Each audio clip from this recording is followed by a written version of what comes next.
महाराज जी, जैसे सारे प्रारब्ध लगता है पत्नी आने के बाद ही शुरू होते हैं। ऐसा इससे नहीं है। पहले अगर अगर ऐसा होता तो अब बाबा जी लोग बच जाते प्रारब्ध से। अगर अगर प्रारब्ध पत्नी आने से होता तो हम लोगों की तो पत्नी आई नहीं, हम लोग बच। जनरली आप किसी से भी पूछे तो लगेगा इसके पहले का जीवन बिल्कुल ठीक था, उसके बाद जैसे ही हुआ सारे प्रारब्ध शुरू हो गए। बाबा जी से पूछो तो लगता है गृहस्थी का जीवन बहुत सही है। कम से कम रसोई में बैठ के गरम गरम रोटी तो मिलती है यार तुम्हें। कम से कम अपने दुख सुख की बात तो आप किसी से कह सकते हो।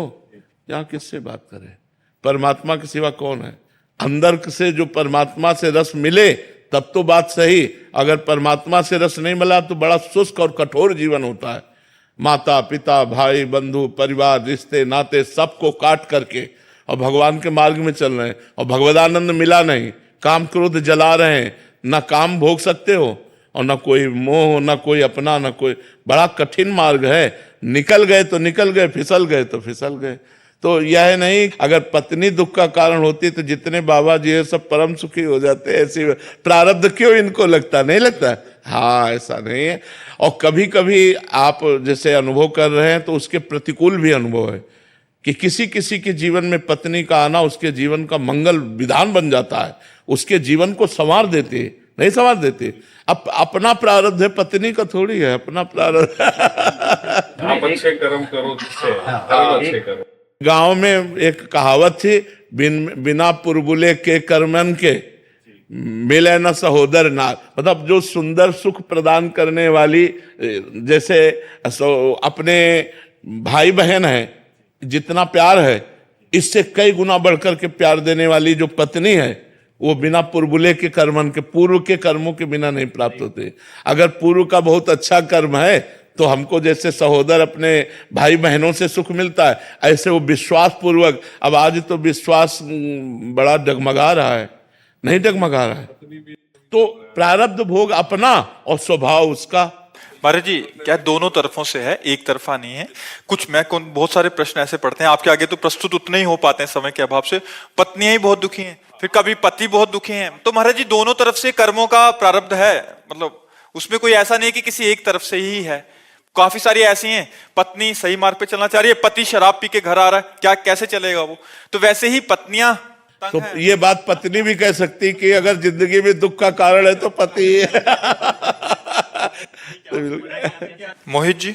श्री हरिवंश प्रभु। श्री हरिवंश महाराज जी, पूर्व प्रारब्ध को खुशी खुशी सहन करना या उनके लिए दुखी होना चाहिए?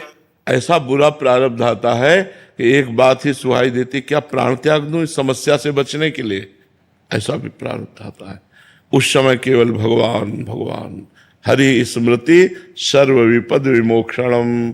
भगवान का स्मरण, भगवान का भजन उस समय साधक को बचाता है जब बुरा प्रारब्ध आता है।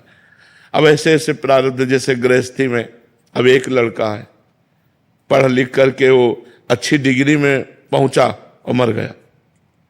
अब सारी संपत्ति सब कुछ सब सूना, पूरा परिवार सूना, संसार सूना, और भगवान पर भी अश्रद्धा। मतलब ऐसी ऐसी परिस्थितियां संसार में है कि उन परिस्थितियों से निकलने का उपाय केवल भगवान है, दूसरा नहीं। अगर भजन नहीं है तो परिस्थितियां मिटिया मेट कर देंगी।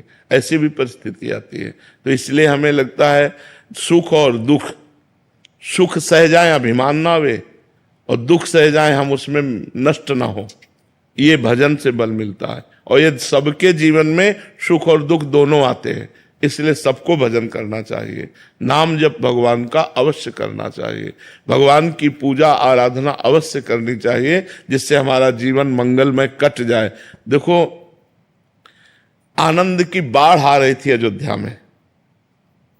कल सुबह राम राजा बनेंगे, राम जी जैसे सुंदर सर्वांग प्रभु राजा बनेंगे, चक्रवर्ती सम्राट पद पर बैठेंगे। और समय के बिगड़ गया। 14 वर्ष का वनवास, तापस वेश विशेष उदासी, 14 वर्ष राम वनवासी। लेकिन भगवान की मुस्कुराहट में तो कोई फर्क नहीं पड़ा, पर अयोध्या उजड़ गई। दशरथ जी के प्राण चले गए, माताएं विधवा हो गईं, पूरी अयोध्या राम जी के वियोग में 14 वर्ष ऐसी उदास, ऐसे खिन्न कि भोजन अच्छा न लगता।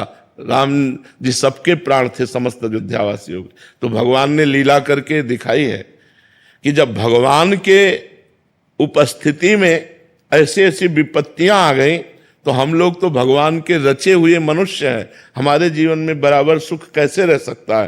तो इसलिए भगवदानंद में हम दुख सह सकते हैं।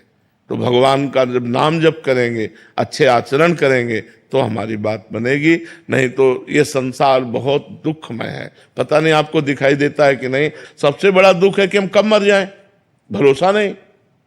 और मर गए तो लड़का बच्चा परिवार मकान दुकान बैंक बैलेंस सब यहीं पड़ा है। सबसे बड़ा डर वही है। हाँ वही, मतलब कि कब मर जाए कोई भरोसा नहीं।